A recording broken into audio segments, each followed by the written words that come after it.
안녕하세요. 경자입니다. 추석 연휴가 벌써 끝났죠. 다들 연휴 잘 보내셨나요? 오늘 소개드릴 종목은 아스플로입니다. 네 종목과 청약 일정이 겹친 종목인데요. 네 종목 중에서 이 종목을 청약해도 될지 오늘 가볍게 워밍업으로 파악해 보겠습니다. 그럼 시작할게요. 먼저 청약 정보부터 보겠습니다.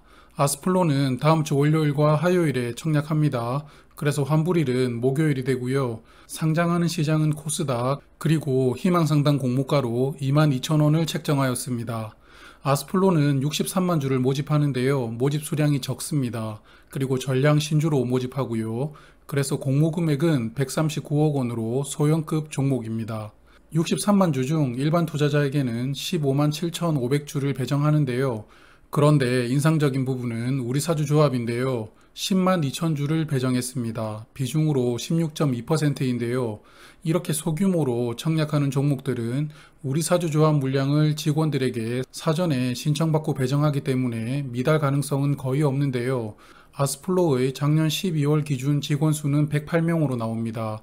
그럼 1인당 약 944주, 증거금으로는 약 2천만 원이 필요한데요. 그렇게 많은 수량은 아닙니다만 그래도 적은 규모의 기업에서 꽤 많은 수량의 주식을 직원들이 우리사주로 신청했다는 것은 인상적입니다.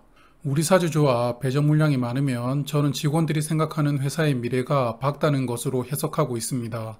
우리사주 물량은 1년 후에 매도를 할 수 있죠.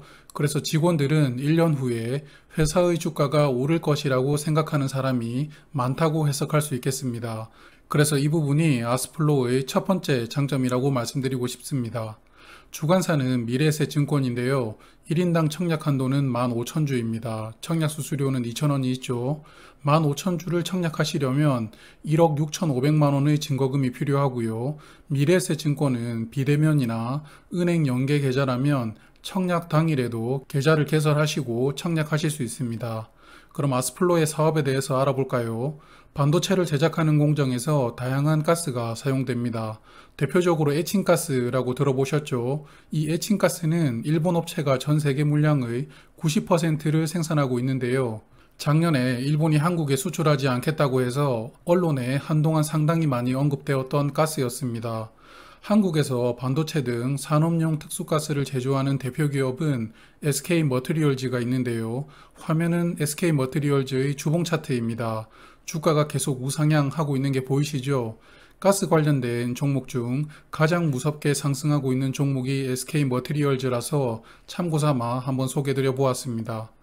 다시 아스플로 이야기로 돌아갈게요. 그래서 아스플로는 가스 저장소와 반도체 생산 설비 사이를 연결해주는 제품을 만들고 있습니다. 쉽게 말해서 파이프나 밸브 등을 만드는 기업인데요.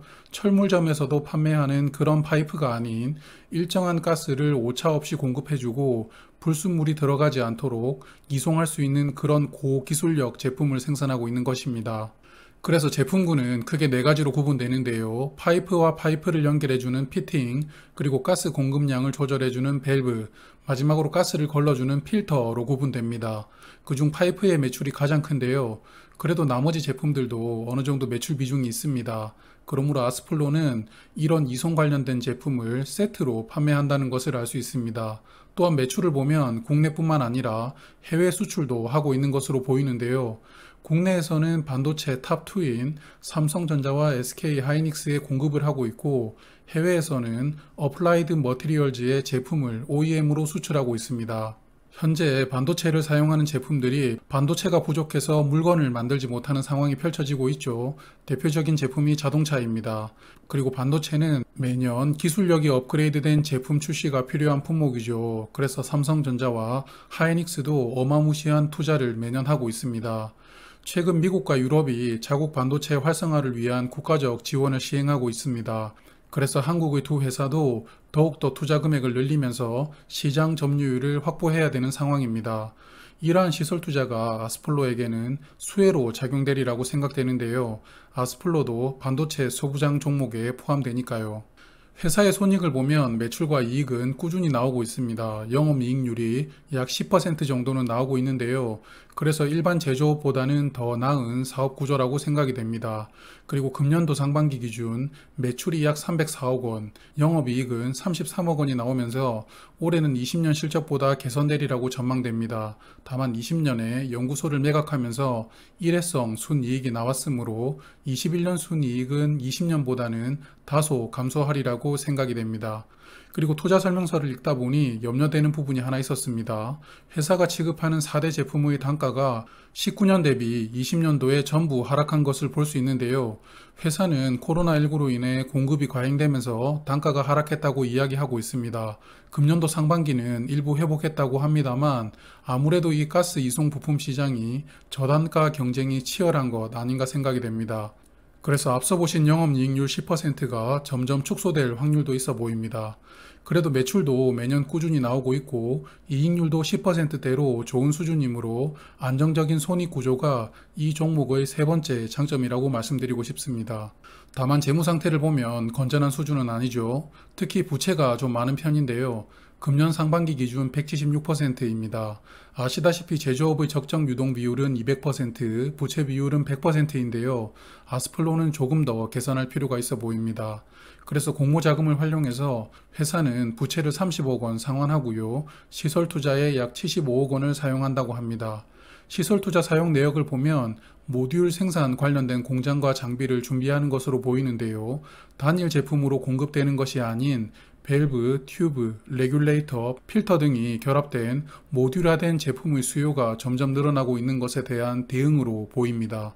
그래서 아스플로의 향후 계획도 현재는 반도체 공정 중 일부 구간에만 제품을 납품하고 있는 것을 전 구간으로 확대하는 것으로 사업 확장을 꿈꾸고 있는데요. 그래서 이것을 위해 모듈화 제품 공급도 이번 상장을 통해 준비하는 것으로 보입니다. 아스플로의 상장일 유통 물량은 190만 주, 비중은 42.7%인데요. 조금 많은 편이죠. 그리고 유통 물량 중 기존 주주의 물량 비중이 약 30.9%로 공모주주보다 3배가 많은 상황입니다. 그래서 상장일 유통 물량은 아스플로의 단점이라고 생각되는데요. 저는 유통 물량 비중이 40%가 넘어가면 조금 많다고 판단하고 있습니다. 그럼 공모가 선정 프로세스 볼까요? 유사 기업을 좀 독특하게 선정했던데요. 최종적으로 7개 기업을 선정한 후 PER이 높은 회사 2개, 낮은 회사 2개를 제외하고 중간 영역의 3개 회사를 선정했습니다. 마치 적정가 입찰 방식을 보는 느낌이었는데요.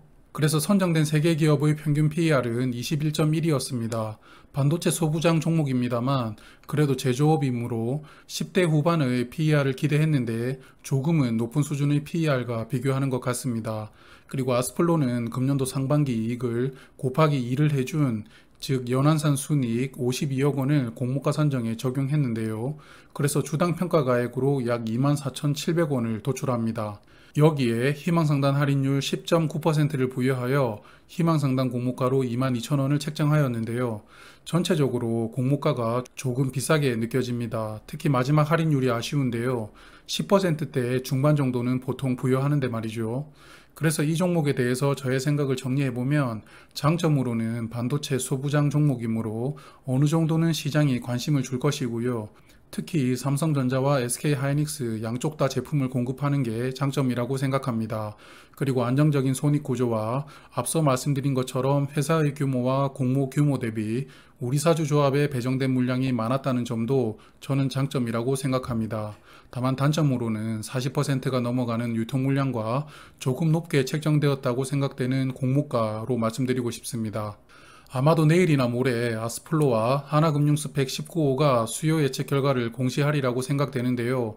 내일 공시가 된다면 두 종목에 대한 핵심 정보를 내일 말씀드리고요. 내일 공시가 되지 않는다면 같은 일정으로 청약하는 CU테크를 워밍업으로 소개드리도록 하겠습니다. 그럼 내일 저녁에 다시 뵐게요. 남은 연휴 잘 마무리하시고 내일부터 다시 파이팅 하세요. 감사합니다.